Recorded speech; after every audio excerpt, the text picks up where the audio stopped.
Ratusan elemen masyarakat yang mengatasnamakan Pemuda Sunda Menggugah melakukan unjuk rasa di Balai Kota Bogor kemarin. Massa membentangkan spanduk bertulis, dengan tulisan, "Jangan lingkari komplek keramat dalam kebun raya, dengan gemerlap lampu, dan jangan ubah kebun raya menjadi pasar raya." Aksi tuntutan yaitu menolak program Blok di Kebun Raya Bogor. Massa meminta mengeluarkan pihak swasta dan investor dari Kebun Raya Bogor untuk dikembalikan kepada instansi semula.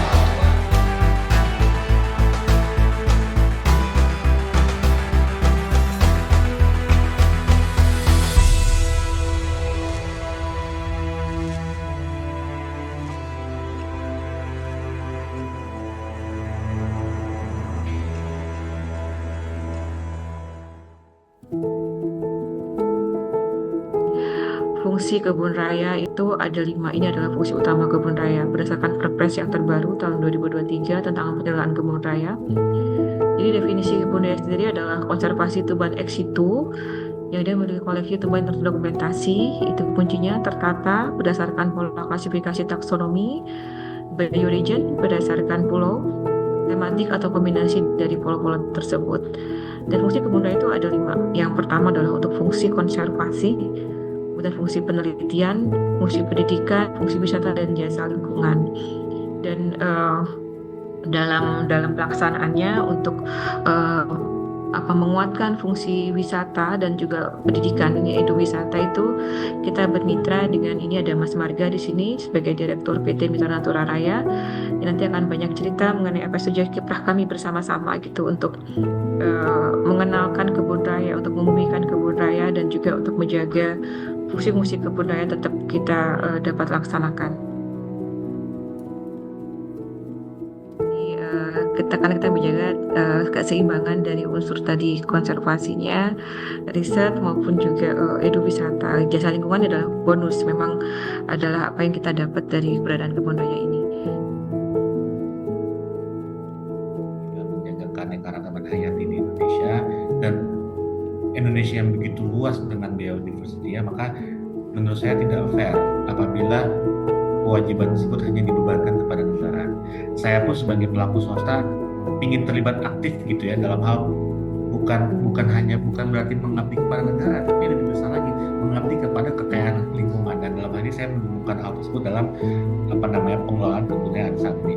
Memang dinamika pasti ada, cuman itu dari kami tidak menyuruhkan spirit kami gitu ya, bahwa pelaku swasta juga bisa kok ibaratnya memberikan kontribusi yang baik untuk lingkungan, untuk negara dalam hal menjadi mitra yang baik untuk infrastruktur riset dan pembangunan kebun raya di Indonesia.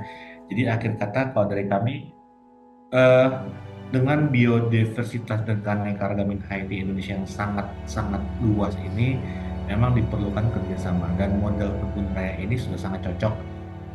Dari Sabang sampai Merauke itu sangat luas dengan keanekaragaman, dengan biodiversitas yang sangat beragam.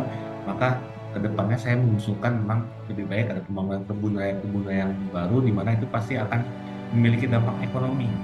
Jadi itu kolaborasi dan roda ekonomi bisa berputar, di mana ada yang memiliki minat untuk penelitian bisa terjalani, ada yang memiliki minat untuk untuk konservasi tumbuhan itu bisa dijalani, ada yang memiliki interest untuk roda ekonomi bisa berjalan. Cuman di saat yang bersamaan itu roda ekonomi berjalan untuk green ekonomi ke depan.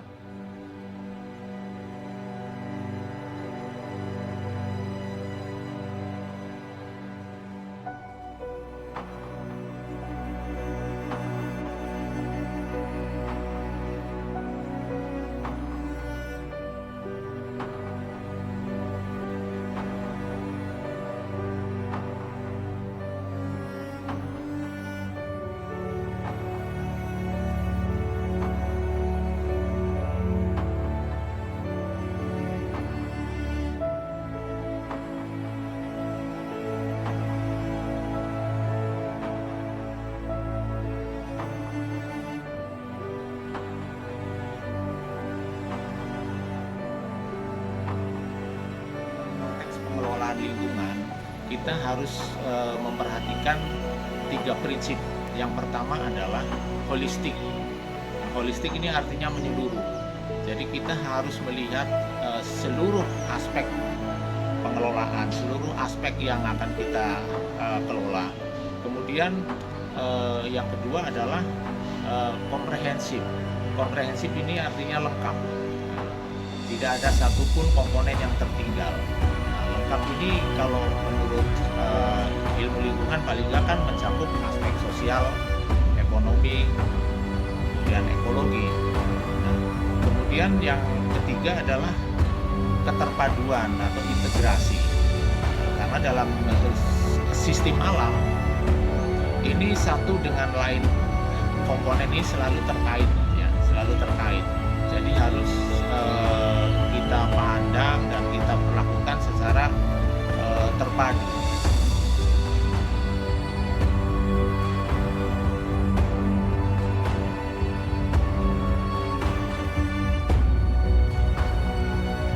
Terkait dengan pro dan kontra pengelolaan kebun raya, ada dua hal yang bisa kita bahas. Yang pertama adalah mengenai optimasi fungsi dan manfaat kebun raya itu sendiri.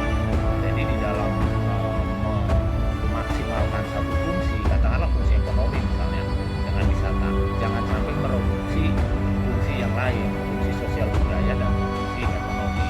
Karena jika ada fungsi yang tereduksi, mungkin akan ada penolakan dari komunitas tertentu, ya.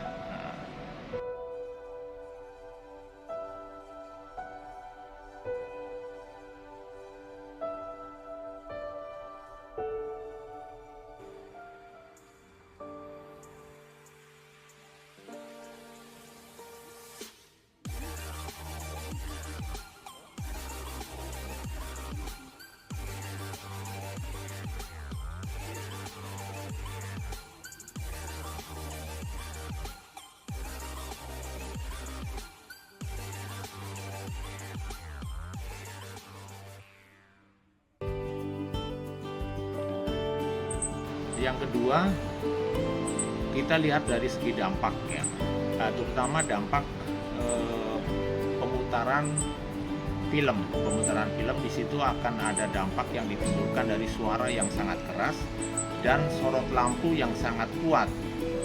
Terutama sorot lampu ini ditujukan ke tajuk pohon sebagai pengganti layar.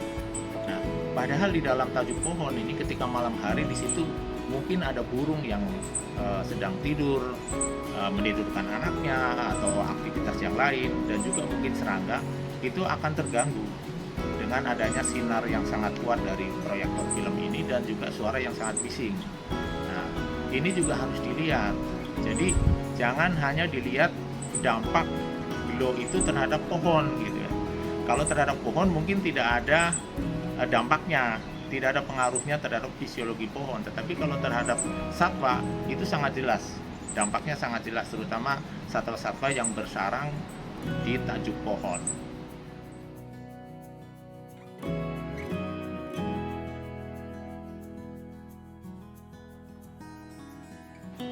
Jadi dalam konteks pengelolaan kebun raya, masalahnya bukan siapa yang mengelola, tetapi bagaimana kebun raya ini dikelola agar fungsi dan manfaatnya bisa optimal.